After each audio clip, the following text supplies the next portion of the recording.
طفلة شجاعة عمرها 7 سنين بتحاول تنقذ ركاب الطيارة بعد ما اتحطمت ووقعت في الغابة. فيلمنا بيبدأ من 20 سنة من دلوقتي في طيارة روسية، وبيكون على الطيارة كاترينا وأمها. وبتبقى كاترينا بنت عندها 7 سنين وعندها إعاقة في رجلها بتخليها تلبس طرف صناعي. بنرجع تاني للطيارة اللي بتبدأ تتعرض لمطبات كتيرة، والهزات دي بتخلي كاترينا تقوم من النوم ومش بتلاقي أمها جنبها. بتسمع صوت الطيار بيطلب من الركاب إن هم يربطوا الأحزمة ضروري، وبتحاول كاترينا تدور على امها. ولما بتبص وراها بتلاقي ست عجوزة مغمضة عينيها وبتقرأ كلام مش مفهوم. وفجأة بتفتح الست العجوزة عينيها اللي بتكون بيضة تماما، وبتخلي كاترينا تصرخ. في نفس الوقت بينفجر محرك الطيارة، ومش بينجى من حادثة الطيارة دي غير كاترينا بس. وبتكون الحادثة دي مشهورة في كل الصحف والمجلات، وبتتعرف كاترينا على انها الطفلة الوحيدة اللي نجت من حادثة الطيارة. كل اللي فيها ماتوا بما فيهم امها. بنرجع تاني بعد 20 سنة مع كاترينا بعد ما كبرت وبنتها ديانا، وهم بيجهزوا لحوار صحفي بمناسبة مرور 20 سنة على الحادثة. وبتحكي كاترينا انها ما بقتش خايفة من ذكرى الحادثة، وانها بقت دكتورة نفسية واتجوزت وخلفت وحياتها مستقرة. ولما بيسألها المراسل عن ايه الحاجة اللي بتخاف منها، بترد ديانا انها بتخاف من الصوت اللي بيطلعه الطرف الصناعي، وده بيخلي التوتر يبان على وش كاترينا. وبتغير الموضوع وبتقول للصحفي انها هتطلع في رحلة اجازة مع بنتها النهاردة بالطيارة، وانها ما بقتش خايفة من الطيران خلاص. وبيتمنى لهم المذيع رحلة سعيدة وبيمشوا. بتركب ديانا مع كاترينا الطيارة، وبيكون جنبهم أليكسي،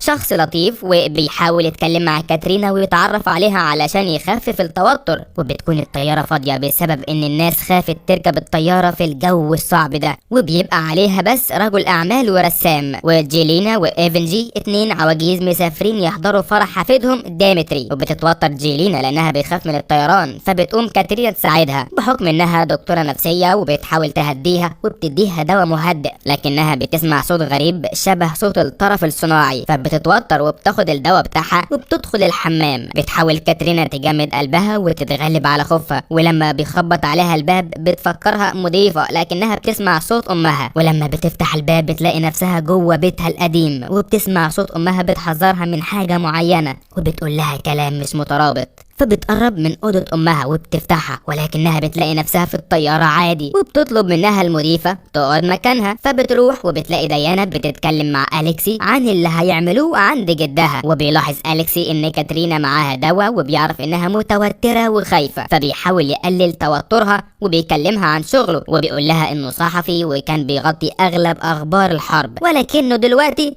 شغال في جريدة ككاتب. بتقطع ديانا وبتوريه رسمة لبيت جدها من خيالها، ولكن لما بتبدأ الطيارة تتحرك بتقعدها كاترينا وبتخليها تنام. وبينام أغلب ركاب الطيارة في هدوء. وفجأة بتتحول الإضاءة بره الطيارة للون الأحمر الدموي، وبتخبط إيدين كتير على الطيارة ومتغرقة بالدم. بننتقل لكاترينا وهي في بيتها مع أمها اللي بتحضر لها وجبة العشاء، وبيقعدوا علشان ياكلوا سوا. ولما بتبدأ كاترينا في الأكل عينيها بتيجي على المراية، وبتشوف انعكاس أمها مخيف وكأنها متحللة. فبتوقف أكل، وده بيخلي امها تسألها مالك. فبتقول لها انها شايفاها بشكل مخيف في المراية، وبتقول لها انها المفروض ماتت في حادثة الطيارة. ولكن امها بتقول لها انها ما ماتتش، وان الطيارة ما وقعتش، وان بس حصل فيها شوية اهتزازات مش اكتر. وبتاخد الاطباق وبتروح للحوض وهي متضايقة من كلام بنتها، ولكنها بتبدأ تتشنج وتتحرك بشكل غريب. وبتشوفها كاترينا بشكل مخيف زي اللي كان في المراية. بتصحى كاترينا وديانا والركاب على اهتزازات قوية في الطيارة، وده بيخلي جيلينا تخاف. فبيحاول ايفنجي انه يهديها، ولكنه بيدوخ فجأة وبيقع قاطع النفس. فبيتحرك طاقم الطيارة والركاب لمكان ايفنجي علشان يسعفوه،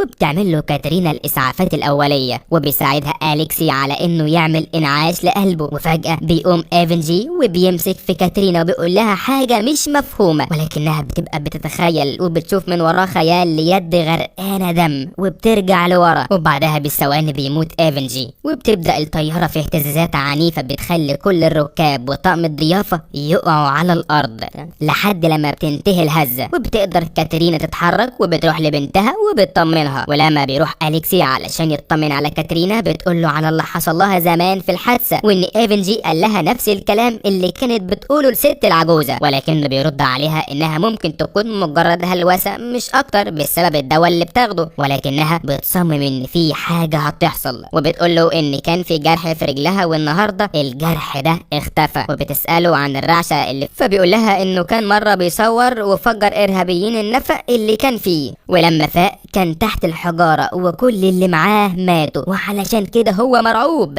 فبتتعاطف معاه وبتواسيه. بنروح لرجل الأعمال والرسام، وبيحاول رجل الأعمال إنه يوريه صور عياله علشان يتشارك معاه في الكلام بسبب توتره، ولكن بيرد على الرسام بكلمة رماد بيقع، فبيرجع رجل الأعمال تاني لمكانه وبيتضايق أكتر من وجوده في الرحلة. في نفس الوقت بيعلن طقم الضيافة إن هم هيغيروا مسار الرحلة وهينزلوا لمطار تاني، وبيكون ده نفس المطار اللي كانت رايحاه طيارة كاترينا زمان. في نفس الوقت بتقول ديانا انها شافت بنت ورا الكراسي وبتقول لها ان امها هتسيبها، فبتحاول كاترينا انها تهدي بنتها، ولكن البنت بتبكي اكتر وبتقول لها ان بمجرد ما الراجل ما يتحرق امها هتسيبها. في نفس الوقت بيكون في انبوبة اكسجين مفتوحة تحت رجل الاعمال وازازة كحول بتنقط عليه، ومن خنقته بيولع سجارة، وبمجرد ما بيولع بتمسك فيه النار، وبتشوف كاترينا في النهار وش الست العجوزة وبتصرخ فيها. بيجيب أليكسي بطانية وبيطفي بيها رجل الأعمال، ولكنه بيكون بيموت، فبيحاولوا المضيفات يسعفوه. بترجع كاترينا لبنتها، بس بتبدأ تشوف نفسها في مكان تاني في بيتها، وبترجع تشوف الست العجوزة والكائنات الغريبة اللي بتظهر لها،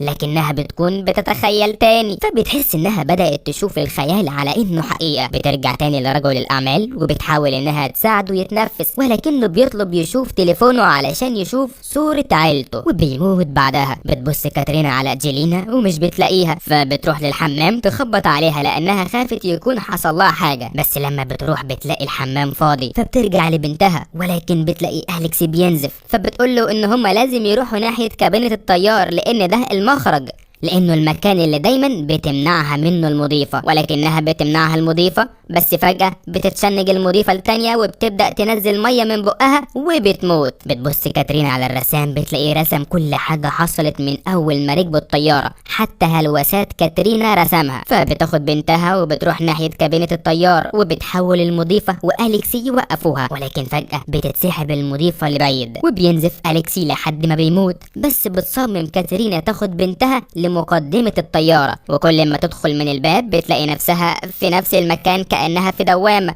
لحد ما بتلاقي بنتها بعيدة عنها، ولما بتجري عليها بتشوف الست العجوزة تاني وبيوقف الزمن. وبنفهم هنا ان الست العجوزة حاولت تساعد كاترينا زمان وقت وقوع الطيارة، وانها ساحرة وهدفها انها توقع الطيارة وكل اللي عليها يموتوا، ولكن كاترينا قدرت تفك تعويذتها، وعلشان كده بتقرر الست انها تخليها تعيش هي وامها، وبتفهمها انها تتحرك هي وامها للصف رقم 19، ولما بتقع الطيارة كل اللي عليها بيموتوا ما عدا كاترينا وامها، لان هما كانوا قاعدين في الصف رقم 19. ولحد هنا بينتهي الفيلم بتاعنا. اتمنى انكم تكونوا استمتعتوا